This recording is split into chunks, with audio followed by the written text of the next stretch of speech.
So the other day I was talking to a young man who was sharing with me about a mission trip that he took to a university, and it was a part of an evangelical kind of a mission trip to share the gospel. And he was talking about how at one of the schools, it was very difficult. There felt like there were some challenges to it. So he threw out this line that said, the gospel is offensive. And I'm going to be honest with you, that really hit me wrong. In fact, I stopped him and I said, wait a second, why is the gospel offensive? And he didn't really have a clear answer, but I've been thinking about that for a while, and I just felt compelled to want to talk about that. Why do we feel like the gospel is offensive? Now, Scripture says the cross is foolishness to those who are perishing, but to those who are being saved, it is the power of God. But it doesn't say that the gospel is offensive. And I think why is because what makes the gospel offensive is more so about how we have positioned the gospel and delivered it to people that I don't think really is good news. In fact, often why it's not good news is because what we lead with is a description of their condition being really bad.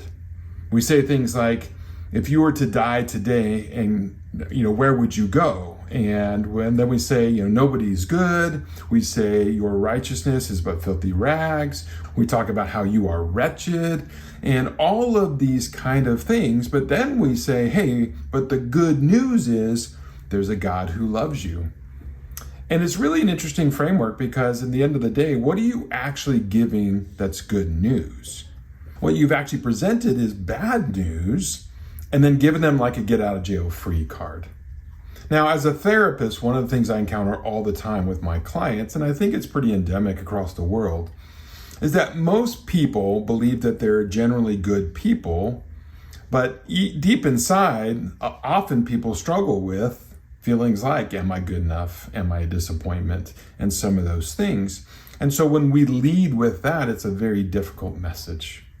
That's why I feel like the good news is actually that you are lovable, that you actually have value and you have worth, that there is a God who has gone to every length to demonstrate to you just how lovable you are. And you see, I think for many people, the struggle is we feel like we've got to paint this gloom and doom picture. I've even had some friends tell me, like, the whole burning house scenario. If you felt like they were running into a burning house, would you want to rescue them?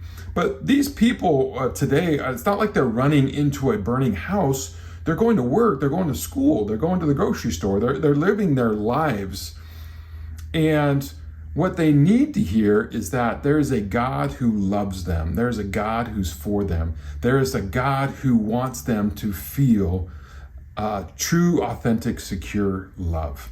And that is the good news. You see, as a dad, here's the thing. I have young adult kids. And the thing that's most important to me that my kids know is that there is absolutely nothing that they could do that would cause them to not be lovable by me. There's nothing they could do that would cause them to be unlovable, unredeemable to me. Now, there are things that they could do that might make the relationship strained. It might be difficult, but my love for them will always be secure and consistent, and I will always do everything I can to try to help them. But I also have to step back a little bit because they're young adults, and I've got to let them make those choices. And when I get disappointed or I get angry, often what's underneath that is an insecurity about me.